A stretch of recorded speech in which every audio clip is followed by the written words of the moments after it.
అందరికీ నమస్కారం అండి. జై గురుదత్త ఎస్విఎస్ ఛానల్కి స్వాగతం సుస్వాగతం. చందమామ కథలు వినాలనుకుంటే ఫస్ట్ మా ఛానల్ని సబ్స్క్రైబ్ చేసుకోండి. ఈరోజు చందమామ కథల్లో తండ్రి సలహానే చక్కని చందమామ కథ నుండి విందాం. గోవిందు అనే వాడికి చాలా బాధ్యతలున్నాయి.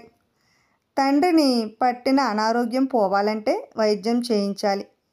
తల్లికి పట్టుబట్టలు కట్టాలని చాలా కాలంగా మనసు, అది తీర్చాలి. ఇద్దరు చెల్లెళ్లకు పెళ్లి చేయాలి. ఇల్లు పాడిపడిపోయింది, దాన్ని బాగు చేయించాలి. ఇన్ని బాధ్యతలు నెరవేర్చడానికి వాడికి వేరే ఆస్తి లేదు. బుర్రలో తెలివితేటలున్నా లౌక్యం తెలియని మితిమీరిన మంచితనం, అందువల్ల అవి రాణించడం లేదు. ఏమైనా మంచివాడికి తెలివితేటలు ఇతరులకు సాయపడ్డానికే తప్ప స్వార్థానికి పనికిరావు కదా. చాలామంది వాడికి ఎలాగో అలా డబ్బు సంపాదించమని సలహా ఇచ్చారు. తండ్రి మాత్రం, నాయనా ఎన్ని కష్టాలు పడినా మంచితనం మాత్రం విడిచిపెట్టకు, అసలైన సంతోషం మంచితనం వల్లే కలుగుతుంది అంటూ ఉండేవాడు. ఉన్న ఊళ్ళో సంపాదన చాలడం లేదని ఒక రోజున గోవిందు పట్టణం బయలుదేరాడు. దారిలో ఒక పెద్ద అడవి ఉంది. అడవిలో కొంత దూరం నడిచాక అలసట పుట్టి వాడొక చెట్టు క్రింద విశ్రమించాడు. ఆ చెట్టు మీద చాలా కాలంగా దెయ్యం ఒకటి ఉంటున్నది. తోడుగా ఎవరూ దొరకడానికి తోచడం లేదు. అది గోవిందుని చూస్తూనే చప్పున కిందకు ఉరికింది. అది భయపడుతున్న గోవిందుకు ధైర్యం చెప్పి వివరాలు అడిగి తెలుసుకుని, నాకేమైనా మంచి కబుర్లు చెప్పు, నువ్వు పట్నం వెళ్ళక్కర లేకుండా ఇప్పుడే బోలు డబ్బిస్తాను అన్నది. గోవిందుడు ధైర్యం తెచ్చుకుని దెయ్యానికి ఒక గజ దొంగ కథ చెప్పాడు. అది ఉత్సాహంగా కథ విని, నువ్వు ఇక్కడే నాకు తోడుగా ఉండిపో, నీ మాట నాకు బాగా నచ్చింది, నీ తీరు కూడా చాలా బాగుంది, నువ్వు చెప్పిన కథ చాలా బాగుంది అంది. అందుకు గోవిందుడు తప్పకుండా అలాగే చేతును, కానీ నాకు బాధ్యతలు ఉండిపోయాయి కదా అన్నాడు. దెయ్యం వాడికి నుంచి సంచి నిండుగా బంగారు నాణాలు ఇచ్చి, పోయి త్వరగా నీ బాధ్యతలు తీర్చుకుర్రా, నాకు తోడుగా ఉందుగాని అన్నది. గోవిందుడు ఇంటికి తిరిగి వెళ్ళి తండ్రికి వైద్యం చేయించాడు. తల్లికి పట్టుచీర కొన్నాడు. ఇల్లు బాగు చేయించాడు. కొద్దిగా పొలం కొని పేదరైడు ఒకడికి కౌలుకి ఇచ్చాడు. ఆ తర్వాత వాడికి దెయ్యం విషయం గుర్తుకు వచ్చి అడవికి వెళ్ళాడు. అక్కడ వాడు 2 రోజులుండి ఈసారి దెయ్యానికి రాజులా రాణిలా కథలు చెప్పాడు. వాడు ఉన్నంతసేపు దెయ్యానికి ఎంతో ఉత్సాహంగా ఉంది. అయితే వాడికి వెళ్ళిపోతాను అనగానే అది ఎంతో దిగులుగా ముఖం పెట్టి, నువ్వు ఇక్కడ నాతో ఉండిపోకూడదా అని అడిగింది. దానికి గోవిందు, ఇంకా నా చెల్లెలు పెళ్ళిళ్ళు చేయాలి, అమ్మా నాన్నలకు శాశ్వతంగా సుఖపడే ఏర్పాట్లు చేయాలి, ఇక్కడ నీతో ఉండిపోవడం ఎలా కుదురుతుంది అన్నాడు. దెయ్యం వాడికి ఇదివరకటి కంటే రెట్టింపు బంగారాన్ని ఇచ్చి, సరే నీ బాధ్యతలన్నీ వదిలించుకునిరా అని చెప్పింది. గోవింద్ ఇంటికి పోయి మరింత పొలం కొన్నాడు. చెల్లెళ్ళిద్దరికీ పెళ్ళిళ్ళు చేసి వాళ్ళు మంచివాళ్ళని, తన తల్లిదండ్రులను చాలా ప్రేమగా చూసుకుంటారని నమ్మకం కుదిరాక వాడికి చాలా సంతోషం కలిగింది. ఇక వాడు దెయ్యం కోరికను తీర్చవలసి ఉంది. గోవిందు దెయ్యం విషయం బాగా ఆలోచించాడు. తను మనిషిగా ఉన్నంతకాలం మనసు తన వాళ్ళ కేసు లాగుతూ ఉంటుంది కనుక తను దెయ్యమైతే శాశ్వతంగా దానికి తోడుగా ఉండవచ్చు. ఇప్పుడు తన కుటుంబానికి తన అవసరం లేదు. తనకెంతో ఉపకారం చేసిన దెయ్యానికి సంతోషం కలిగించాలంటే ఆత్మహత్య చేసుకుని దెయ్యంగా మారటం ఒక్కటే మార్గం. ఇలా ఆలోచించగా గోవిందు ఊరి చివరనున్న కొండ శిఖరం ఎక్కి అక్కడ శిఖరం నుంచి దూకి చావాలని నిర్ణయించుకున్నాడు. వెంటనే బయలుదేరాడు. అయితే వాడు కొంత శిఖరం చేరుకునేసరికి, కొండ శిఖరానికి చేరేసరికి అక్కడ ఒక అందమైన అమ్మాయి కనిపించింది. ఆశ్చర్యపోయాడు. అమ్మాయి పేరు సరళ. చిన్నప్పుడే తల్లి చనిపోతే తండ్రి 2వ పెళ్లి చేసుకున్నాడు. సవతి తల్లి నానా బాధలు పెడితే ఎలాగో సహించింది. ఇప్పుడు ఆ సవతి తల్లి డబ్బు కాసించి ఒక రోగిష్టి ముసలాడికి ఇచ్చి పెళ్లి చేయాలనుకుంటుంది. తండ్రికి నమ్మకం లేదు. ఆత్మహత్య చేసుకోవాలని పొరుగురు నుంచి ఇక్కడికి వచ్చింది. ఇంతలో గోవిందు అక్కడికి రావడం జరిగింది. ఇద్దరూ ఒకరికదొకరు చెప్పుకున్నారు. సరళ గోవిందుతో, నువ్వు చాలా మంచివాడివి. దెయ్యానికి బదులు నాకు సాయపడితే నువ్వు నేను కూడా సంతోషంగా బ్రతుకుదాం. నా మాట విని నన్ను పెళ్లి చేసుకో అని కోరింది. నాకు నువ్వు నచ్చావు, కానీ దెయ్యానికి ప్రత్యుపకారం చేయటం నా కర్తవ్యం. అందువల్ల నేను చావక తప్పదు అన్నాడు గోవిందు. ఆ జవాబు విని సరళ కొంచెం సేపు ఆలోచించి, చూడు, నువ్వు చాలా పుణ్యాత్ముడివి, మంచివాడివి. నీలాంటి వాడు చస్తే దెయ్యం అవ్వడు, స్వర్గానికి వెళ్తాడు. అప్పుడు దెయ్యానికి బొత్తిగా తోడుండదు. నా మాట విని నన్ను పెళ్లి చేసుకో. మనమిద్దరం ఇప్పటిలాగే మనుషుల్లాగానే ఉంటూ దెయ్యం అన్న చెట్టు దగ్గర నివాసం ఏర్పరచుకుందాం. నువ్వు దెయ్యానికి తోడు, నేను నీకు తోడు అన్నది. ఆమె మాటలు గోవిందుకు న్యాయంగా తోచాయి. భూమి ఆకాశాల సాక్షిగా వాడు అప్పటికప్పుడు ఆమెను పెళ్లి చేసుకుని వెంటనే బయలుదేరి అడవిలో దెయ్యం ఉండే చెట్టు వద్దకు వెళ్ళాడు. అప్పుడు వాళ్ళ ముందు దేవతాపురుషుడు ఒకడు ప్రత్యక్షమై, నేనొక శాపగ్రస్తుణ్ణి, అన్ని సుఖాలు అనుభవించే అవకాశం ఉండి కూడా దెయ్యమైన నాకు బుద్ధిపూర్వకంగా సాయపడేందుకు త్యాగం చేయవలసిన నీ కారణంగా శాపవిముక్తి కలిగింది. మిమ్మల్ని దీవించడం నాకు చాలా సంతోషంగా ఉంది. అందువల్లే నేను ఇక్కడకు వేచి కూర్చుని ఉన్నాను. ఇదే మీకు నా చివరి దర్శనం అంటూ వాళ్ళని దీవించి ఇద్దరికీ చెరొక సంచి నిండుగా బంగారు నాణాలు ఇచ్చి మాయమయ్యాడు. దెయ్యం తనకు సాయం చేసినందుకు తను దానికి సాయపడ్డాడని గోవిందుడు చాలా ఆనందపడ్డాడు. తర్వాత వాడు బంగారాన్ని సరళను వెంట పెట్టుకుని సంతోషంగా తల్లిదండ్రుల వద్దకు వెళ్ళి వాళ్ళ చేతుల మీదుగా సరళను వివాహం చేసుకుని చాలా కాలం 10 మందికి సాయపడుతూ సుఖంగా తృప్తిగా జీవితం గడిపాడు. ఇప్పుడు అక్కా చెల్లెళ్ళు అనే మరో చక్కని చందమామ కథను విందాం. వరలక్ష్మి ధనలక్ష్మి అక్కా చెల్లెళ్ళే అయినా వయసులో అట్టే తేడా లేకపోవడంతో స్నేహితుల్లా మసిలేవారు. కానీ కాస్త చిన్నదైన ధనలక్ష్మికి అసూయ, అసహనం, అహంకారం ఎక్కువ. ఇద్దరిలోకి ధనలక్ష్మి ఎక్కువగా అందంగా ఉండేది. ఆమెను చూసి ఒక భాగ్యవంతుల కుమారుడు ముచ్చటపడి పెళ్లి చేసుకుంటానన్నాడు. పెద్ద పిల్లకు పెళ్లి చేయకుండా చిన్నదానికి ఎలా చేస్తానని వాళ్ళ తండ్రి కంగారుపడి అప్పటికప్పుడు వరలక్ష్మి కూడా ఒక సంబంధం సిద్ధం చేశాడు. వరలక్ష్మి భర్త ఆస్తిపరుడు కాదు, కానీ పట్నంలో రాజుగారు కొలువులో ఉంటున్నాడు. మరీ అంత అందగాడు కాకపోయినా కురూపు మాత్రం కాదు. అక్కా చెల్లెలిద్దరికీ పెళ్ళిళ్ళు అయ్యాయి, కాపురాలకు వెళ్ళారు. తానెంత సుఖంగా ఉన్నప్పటికీ ధనలక్ష్మి అక్క కాపురం గురించే వాకాబు చేస్తుండేది. అక్క చాలా సంతోషంగా ఉంటుందని తెలిసి అసూయపడి తరచుగా భర్తతో, మనం ఎంతో భాగ్యవంతులం, అయినా నా అక్క కాపురం నా కాపురం కంటే బాగుంది అంతా అంటున్నారు అనడం మొదలుపెట్టింది. అలాంటి సమయాల్లో ధనలక్ష్మి భర్త, నీకు తోడబుట్టిన అక్క కదా, ఆమె సంతోషంగా ఉంటే నీకు సంతోషం కాదా అనేవాడు. ఒకసారి వరలక్ష్మి కాపురంలోని ప్రత్యేకత ఏమిటో ప్రత్యక్షంగా చూసి తెలుసుకుందామని ధనలక్ష్మి భర్త భార్యతో బయలుదేరి వెళ్ళాడు వాళ్ళ ఇంటికి. వాళ్ళ ఇల్లు చిన్నది, ఇంట్లో ఖరీదైన వస్తువేమీ లేదు, పని మనుషులు లేరు, అన్ని విధాలా తమకంటే తక్కువగా ఉన్నవాళ్ళు. అంత సంతోషంగా ఎలా ఉంటున్నారు అన్నది. ధనలక్ష్మికి ఆమె భర్తకు కూడా చిత్రంగా తోచింది. వరలక్ష్మి భర్త సాయంకాలం పురాణం చదివి అర్థం వివరిస్తుంటాడు. అది వినడానికి చాలామంది వస్తుంటారు. వాళ్ళంతా అతడికి తెగ మెచ్చుకుంటుంటారు. ఆ దంపతుల సంతోషానికి అదొక కారణమని ధనలక్ష్మి అనుమానించి భర్తకు చెప్పింది. మరునాడు సాయంత్రం వరలక్ష్మి భర్త పురాణం చదువుతుంటే దానికి ధనలక్ష్మి భర్త కొత్త కొత్త అర్థాలు చెప్పాడు. అతడి పురాణ జ్ఞానానికి వచ్చిన వాళ్ళందరూ ఎంతో ఆశ్చర్యపడి, అయ్యా, తమ ఊళ్ళో తమరు పురాణాలు చెబుతుంటారా అని అడిగారు. అప్పుడు, నాకు పురాణాలు చెప్పాలనే ఉంటుంది, కానీ తీరుబడి దొరకదు. రోజు నా ఇంటి చుట్టూ వ్యాపార సంబంధమైన విషయాల్లో సలహాల కోసం ఎందరో తిరుగుతుంటారు. నా సలహాల వల్ల వాళ్లకు నెలకు లక్షల వరహాలు లాభాలుంటాయి. మరి పురాణాల జ్ఞానం చదివితే జ్ఞానం అబ్బుతుంది మాత్రమే. వ్యాపార జ్ఞానం పుట్టుకతో రావాలి కదా అన్నాడు ధనలక్ష్మి భర్త. అంతా అవునంటూ మెచ్చుకున్నారు. కొందరు అతన్ని సలహాలు కూడా అడిగారు.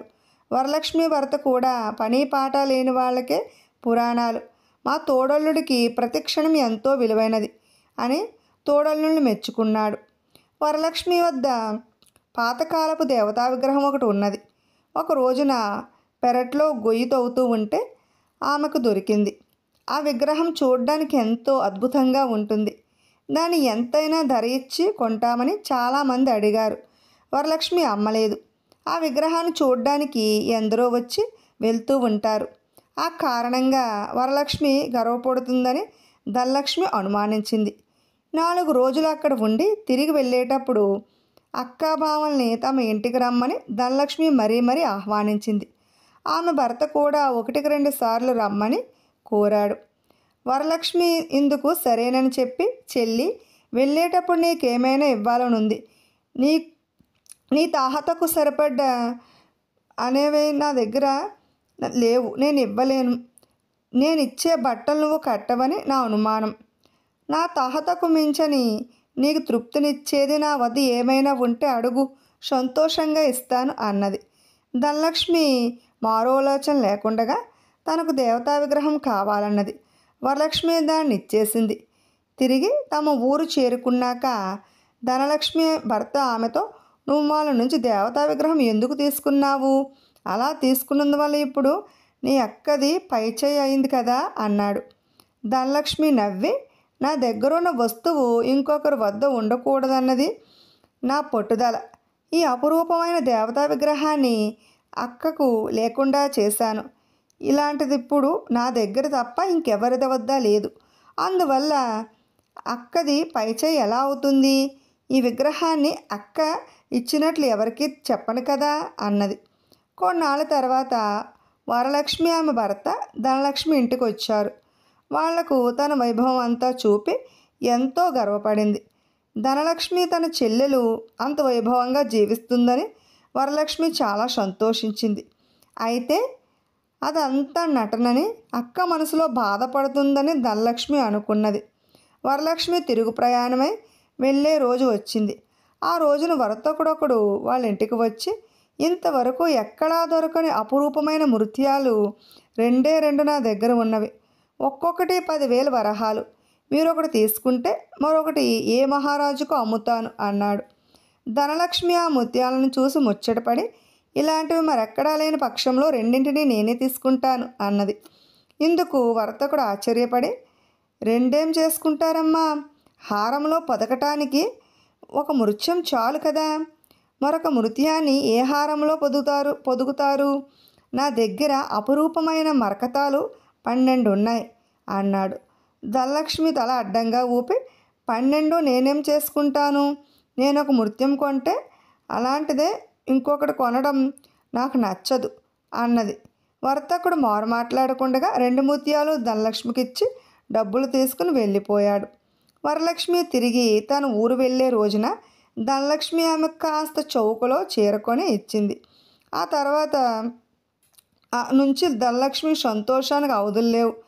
తను అన్ని విధాల అక్క కన్నా గొప్పదాన్నన్న సంతృప్తి కలిగింది ఆమెకు. తనతో సరిరాగలవారు లేరన్న తృప్తి, ఆత్మవంచన, పని పాట లేకపోవడం, మితిమించిన జిహ్వా చాపల్యం ఇలాంటివి కారణాలు కావచ్చు. ఏడాది తిరగకుండగానే ఆమె చాలా లావుగా అయిపోయింది. దాంతో ఆమె అందం చాలా వరకు తగ్గింది. ఇప్పుడు నా అక్క చాలా సన్నంగా ఉండి నాకంటే అందంగా ఉంటుంది అని తరచూ ధనలక్ష్మి బాధపడుతుంది. తన లావు తగ్గించడానికి ధనలక్ష్మి వైద్యుల్ని సంప్రదించింది. వాళ్ళు ఆమెను పరీక్షించి, అమ్మా ఇది ఓబోవళ్ళు, దీనివల్ల మీకు కీళ్ళ నొప్పులు, గుండెపోటు, ఉబ్బసం వగైరా వ్యాధులు ఎన్నో వచ్చే ప్రమాదం ఉన్నది. కొంతకాలం పాటు మీరు తిండి బాగా తగ్గించాలి, ఎక్కువగా వ్యాయామం చేయాలి అని చెప్పారు. వైద్యుల సలహా పాటించాలనుకున్న ధనలక్ష్మి వ్యాయామం చేస్తే ఆయాసం రాసాగింది, తిండి తగ్గిస్తే నీరసం. ఇక తను బతికినంతకాలం ఓబవంటితో లావుగా ఉండిపోతానని బెంగపెట్టుకున్నది. అందువల్ల ఆమెకి ఏదో జబ్బు చేసి మంచం పట్టి మనిషి కాస్త చిక్కింది. ఈలోగా చెల్లెలు జబ్బు గురించి తెలిసి చూడడానికి వచ్చింది వరలక్ష్మి. అక్కను చూడగానే ధనలక్ష్మి ముఖం ఎంత అయింది. ఎందుకంటే ఆమె ఇప్పుడు తనకంటే లావుగా ఉంది. అదేమిటి ఇంత లావుగా అయిపోయావు అని అడిగింది ధనలక్ష్మి పట్టరాని సంతోషంతో. ఆమెకు ముఖంలో సంతోషం దాగడం లేదు. చెల్లెలు తన యోగక్షేమాల గురించి తెలుసుకోక లావు గురించి మాత్రమే సంతోషించినందుకు వరలక్ష్మి మనసు చివుక్కుమంది. అయినా ఆమె చెల్లెల్ని జబ్బు గురించి వివరాలు అడిగి తెలుసుకున్నది. ధనలక్ష్మి లావుగా ఉన్న అక్కను చూసి సంతోషం కొద్దీ ఆమెను బలవంతం పెట్టి చాలా రోజులు తన ఇంట ఉంచుకున్నది. క్రమంగా ఆమె జబ్బు చేత్తో తీసినట్టు మాయమైపోవడంతో ఆమెకు మరి కాస్త ఒళ్ళు వచ్చింది. అప్పటికి వరలక్ష్మి భర్తకు తన మరదలు ధనలక్ష్మి మనస్తత్వం గురించి పూర్తిగా అర్థమైనది. అతడి భార్యతో, ఏమనుకోకు, లోగడే చెప్తామనుకున్నాను. నువ్వు సన్నగా ఉంటే ఎంతో అందంగా ఉంటావు. ప్రయత్నించి ఒళ్ళు తగ్గించుకో అన్నాడు. అందం మాట దేవుడెరుగుడు. ఒళ్ళు తగ్గించుకునేందుకు నానా హైరానా పడాలి అన్నది వరలక్ష్మి సిగ్గుగా. నీ కోసం కాదు, నీ చెల్లెల కోసం అన్నాడు వరలక్ష్మి భర్త. అతడు చెప్పిందేమీ అర్థం కాలేనట్లు చూసింది వరలక్ష్మి. అప్పుడు ఆమె భర్త, నువ్వు లావుగా ఉన్నావని ఇప్పుడు నీ చెల్లెలు చాలా సంతోషిస్తున్నది. ఆమెది జబ్బు ఒళ్ళని నా అభిప్రాయం. తగ్గించుకోకపోతే రకరకాల కొత్త జబ్బులు వస్తాయి. నువ్వు ఒళ్ళు తగ్గించుకుంటావంటే నీ మీద పంతం కొద్దీ ఒళ్ళు తగ్గించుకునేందుకు శ్రద్ధగా ప్రయత్నిస్తుంది. నువ్వు ఆరోగ్యంగా ఉన్నా సరే నీ చెల్లెలి ఆరోగ్యం కోసం నీ ఒళ్ళు తగ్గించుకోక తప్పదు అన్నాడు. అప్పటికి వరలక్ష్మికి పరిస్థితి పూర్తిగా అర్థమైనది. ఆమె భర్త చెప్పినట్లే చేసింది. పంతం కొద్దీ ధనలక్ష్మి అక్కలాగే తను తిండి తగ్గించి వ్యాయామం చేసే తన ఒళ్ళు కూడా తగ్గించుకుని సన్నగా నాజుగ్గా తయారైంది. విచిత్రమైన ఆ అక్క చెల్లెల అనుబంధం చాలా కాలం అదే విధముగా కొనసాగింది. ఇప్పుడు సందేహాలు అనే మరో చక్కని చందమామ కథను విందాం. పూర్వం వింధ్యారణ్య ప్రాంతంలో ఒక మునీశ్వరుడు దైవధ్యానం చేసుకుంటూ ఉండేవాడు. గుహలో సాధువు ఉండటం లోకానికి క్రమంగా తెలిసింది. అప్పటి నుంచి జనం గుంపులు గుంపులుగా కొండ మీదకి రావటం ప్రారంభించారు. వాళ్ళ మంచి చెడ్డలు కష్టసుఖాలు చెప్పుకుంటే వాళ్ళ మనసులో బాధ తగ్గేది. కాబట్టి జనం రోజు వచ్చేవాళ్ళు. సాధువు చెప్పే మంచి మంచి సలహాలు వినగానే దిగులుతో వచ్చిన వాళ్ళు సంతోషంగా వెళ్ళిపోయేవాళ్ళు. ఇలా లోకంలో బాధలన్నీ వినగా సాధువు మనసులో సందేహాలు ఎక్కువగా వచ్చాయి. నేను చదివి నేర్చిన శాస్త్రాలు వేరు, ఇప్పటి జనవాక్యం వేరు. ఎంత ఆలోచించినా ఒకదానికొకటి సంబంధమే కనబడదు. రోజు రోజుకు ధర్మం నశిస్తుంది, అధర్మమే జయిస్తుంది.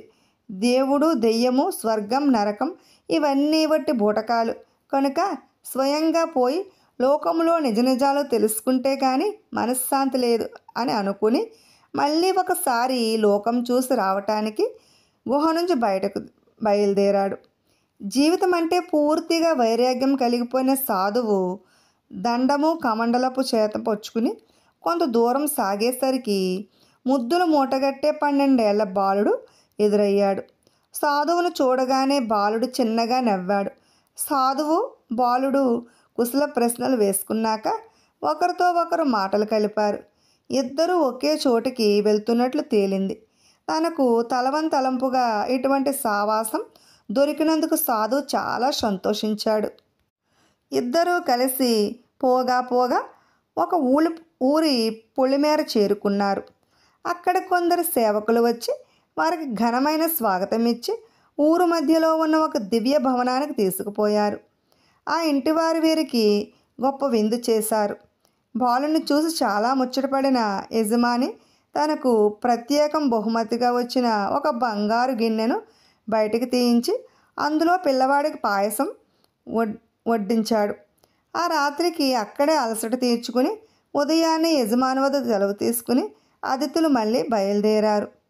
వారు యువతలకి వచ్చేయగానే ఆ దివ్య భవనంలో కలవరం బయలుదేరింది. యజమానికి అత్యంత ప్రియమైన బంగారు గిన్నె కనిపించలేదు. గిన్నె కాజేసింది మరెవరో కాదు, అందరూ అనుమానించినట్టు బాలుడే. భోజనాల సందడిలో అతడు గిన్నె తీసి దాన్ని దాచివేయడం సాధువు గమనిస్తూనే ఉన్నాడు. తిన్నంటి వాసాలే లెక్కపెట్టిన బాలుడి తుంటరి బుద్ధికి సాధువు మనసులో ఎంతగానో బాధపడ్డాడు. కానీ ఏమిట్రా అబ్బాయి ఈ పని అని 10 మందిలో ఎదుటిపడి మందలించలేకపోయాడు. సాధువు బాలుడు సాగిపోతూ ఉండగా ఆకస్మికంగా దారిలో కారు మబ్బు పట్టి కుండపోతగా వర్షం కురిసింది. ఇద్దరు పూర్తిగా తడిసిపోయారు. అల్లంత దూరంలో మినుకు మినుకుమని ఒక చిన్న వెలుగు కనిపించగా ఉభయలు మెల్లగా ఆ ఇంటి దగ్గరకు చేరుకున్నారు. ఎవరయ్యా? ధర్మాత్ములు. బాగా తడిసిపోయారు. కాస్త పంచ కింద నించుంటాం. 2 ప్రాణుల్ని రక్షించి పుణ్యం కట్టుకోండయ్యా బాబు అంటూ బతిమాలుతూ తలుపులు బాదారు. కొంతసేపటి విసుక్కుంటూ నౌకరు తలుపు తెరిచి ఇద్దరిని యజమాని ఎదుట పెట్టాడు. అర్ధరాత్రి వేళ ధర్మమేమిటి? ఇలాంటి వాళ్ళని తీసుకువస్తేనే నీకు బుద్ధి లేదా అని నౌకరును చివాట్లు వేశాడు పరమలోభి అయిన ఆ యజమాని. చివరికి ఎలా అయితేనేం వాకిట్లో పారేసిన అంట్ల గిన్నెలు గీక్కు తినడానికి యజమాని ఆజ్ఞ ఇచ్చి వాన కాస్త వెలియగానే వాళ్ళను అవతలకు పంపించేయి, నమ్మరాని కాలం అంటూ తన నౌకరును గట్టిగా హెచ్చరించాడు. అలానే బాలుడు అంట్ల పాత్రలోను అడుగును ఉన్న మెతుకులు సాధువుకు పెట్టి తను పస్తున్నాడు. కొంతసేపటికి వాన తెరిపించింది. నౌకరు చెప్పకుండా అతిథులే వెళ్ళమని అతనితో అని మళ్ళీ ప్రయాణం సాగించబోయారు. గుమ్మం దాటే ముందు బాలుడు తమ దొంగిలించి తెచ్చిన బంగారపు గిన్నెను నౌకరు చేతిలో పెట్టి, నాయనా, వేళ కాని వేళ మాకు చోటిచ్చావు, ప్రాణాలు నిలబెట్టావు, పైగా మీ యజమానితో చెప్పి భోజనం కూడా పెట్టించావు. మీ ఆదరణకు ఎన్ని జన్మలెత్తినా రుణం తీర్చుకోలేమన్నమాట. మీ వంటి ధర్మాత్ములు దయామయులు అక్కడక్కడ ఉండబట్టి ప్రపంచం ఇంకా ఇట్లా నిలబడి ఉంది. ఇదిగో ఏదో ఉడతాబత్తి, ఈ గిన్నెను తీసుకుపోయి మీ యజమానికి ఇవ్వు అని చెప్పాడు. బాలుడు చేసిన పని సాధువుకి విడ్డూరం అనిపించింది. పట్టరాని కోపము వచ్చింది. గట్టిగా బుద్ధి చెప్పాలనుకున్నాడు. కానీ నోరు తెరిచి పలకలేకపోయాడు. బాలుడు, తాత, నీకు ఇదంతా మాయగా కనిపిస్తుంది కదూ, ఇది మాయానాటకమే, అందులో మనమిద్దరము 2 బొమ్మలం అంటూ నవ్వాడు. నువ్వేదో మంచి పిల్లవాడు అనుకున్నాను, నీ సావాసం వల్ల నాకు కలిగిన సందేహాలు తీరుతాయనుకున్నాను అంటూ సాధువు ఏదో బాధ అతడికి వెల్లడించబోయాడు. అప్పుడు బాలుడు, నీ సందేహాలు తీర్చడానికే వచ్చాను అంటూ ఇలా చెప్పాడు. అయితే విను, మనల్ని గొప్పగా ఆదరించి ఆతిథ్యం ఇచ్చిన యజమాని ఉన్నాడే, కీర్తి కోసం పటాటోపం చేసి అప్పుల పాలై ఇల్లు గుళ్ళ చేసుకుంటున్నాడు. ఆయనకు ప్రాణప్రదమైన స్వర్ణపాత్ర కాస్త కాజేయటంతో కొన్ను తెరిచి ఇప్పుడు తగినట్టుగా మనుషులతో ఎలా మసులుకోవాలో మసులుకుంటున్నాడు. ఈ విధముగా అతడి పండు వంటి కాపరం పాడు కాకుండా చేశాను. బాగానే ఉంది. మరైతే అటువంటి పాత్రను పరమలోభికి ఇవ్వడం అపాత్రదానం కాదు అన్నాడు సాధువు. అందుకు బాలుడు, అదే పొరపాటు. ఆ యజమానికి డబ్బు గడించటమే తెలుసు, కానీ ఒకరికి ఇవ్వడం అనేది తెలియదు. మనం ఇచ్చిన బంగారు గిన్నె వెళ్ళివాడు మనసు మార్చివేసింది. 4 ఎంగిలి మెతుకులు పెట్టినందుకే నాకు ఇటువంటి బహుమతి దొరికిందే. కడుపు నిండా భోజనం పెడితే ఇంకా ఎంత ఘనమైన బహుమానం దొరికి ఉండేదో కదా అనుకున్నాడు. పుణ్యకార్యాల మీద ఆసక్తి కలిగింది. ఇప్పుడు విరివిగా దాన ధర్మాలు చేయటం, అతడు కూడబెట్టిన ఆస్తి అంతా లోకం మంచి కోసం వినియోగం అవుతుంది అని చెప్పాడు. నా సందేహాలన్నీ పూర్తిగా తీరిపోయాయి, ధన్యుణ్ణయ్యాను అని సాధువు అనటంతో బాలుడు ముఖములో ఒక మతాబీ వెలుగు వెలిగింది. విమానం దిగుతున్న శబ్దమైనది. బాలుడు మరి కనపడకుండా అంతర్ధానమయ్యాడు. నిండు సంతోషంతో సాధువు మళ్ళీ తన గుహలోకి వెళ్ళిపోయాడు. విన్నారు కదండి. ఇటువంటి చక్కని చందమామ కథను వినాలనుకుంటే ఫస్ట్ మా ఛానల్ని సబ్స్క్రైబ్ చేసుకోండి, బెల్ ఐకాన్ క్లిక్ చేయండి. మేము చేసిన వీడియోస్ నోటిఫికేషన్ కొరకు బెల్ ఐకాన్ క్లిక్ చేయండి. లైక్ చేయండి, షేర్ చేయండి, కామెంట్ చేయండి. Thanks for watching.